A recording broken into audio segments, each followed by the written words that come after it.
Сәлем, құрметті оқушы. Бүгін математика сабағынан біз километр және миллиметр деген тақырыппен танысатын боламыз.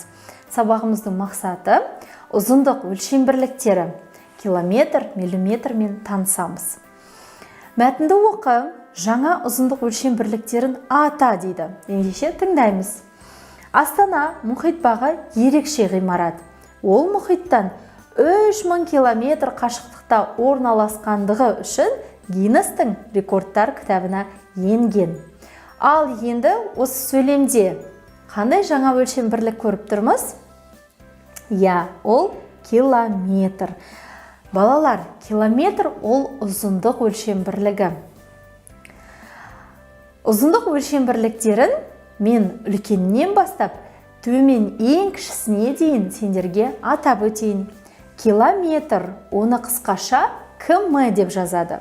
Содан кейін метр, дециметр, сантиметр және де ең кіші бірлігі ол миллиметр. Мына баспалдаққа қараса, олардың бір-біріне қатынасы көрініп тұр. Ал енді мынаған назар аудар. Бұл өлшем бірліктерді жаттап, есімізге сақтауымыз қажет. 1 метрді 10 дециметр бар. 1 дециметрді 10 сантиметр бар. 1 сантиметрде 10 миллиметр бар. 1 метрді 100 сантиметр бар. 1 дециметрді 100 миллиметр.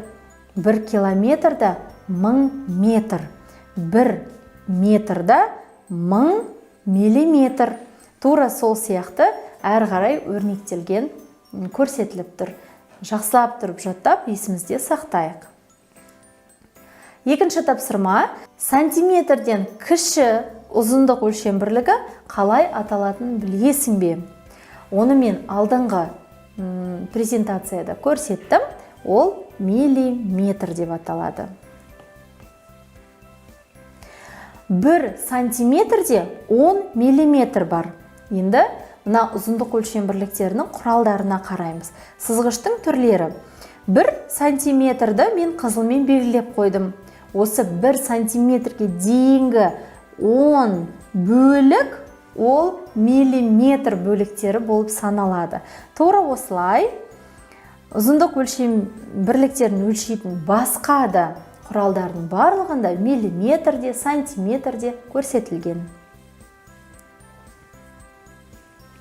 Енді осы өлшем бірліктерді өрнектеуді үйренейік.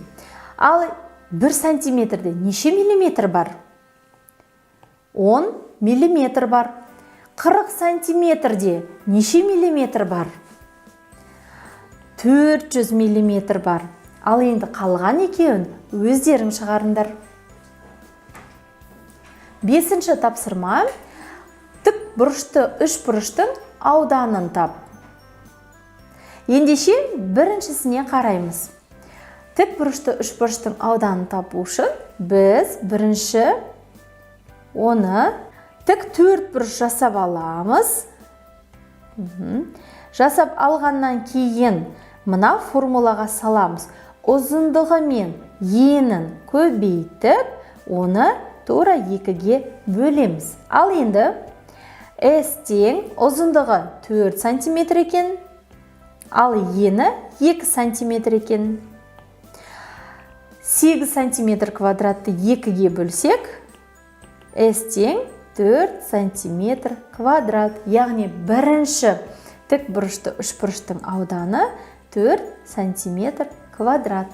Тура осылай қалған үш бұрыштардың ауданын тауып шық. 6-шы тапсырма есепте. Бірінші жақшаның іші, содан кейін жақшаның сыртындағы амалдар ретімен орындалады. Ал енді мына үшіншіге назар аударамыз. Кез келген санды нөлге көбейтсек, не шығады? Әрине, нөлдің өзі шығады. Сондықтан осындай ережелерді пайдалана отырып, тез, жылдам және тиімді әдіс тәсілмен осы арифметикалық амалдардың мәндерін тап. 7-ші тапсырма, кесіндінің 5-тен 1 бөлігі 8 мм. Енді бұл не деген сөз? Мен қазір А нұсқасының суретін салып көрсетейін. Бір кесіндінің 5-ке бөлінген, оның осы 5-тен 1 бөлігі 8 мм екен. Ал енді толық өлшем бірлікті табу үшін не істейміз? 8 мм-ді 5-ке көбейтіп 1-ге бөлеміз. Немесе баған түрінде 5-тен 1 деп жазсақ та болады. Сонда 40 мм.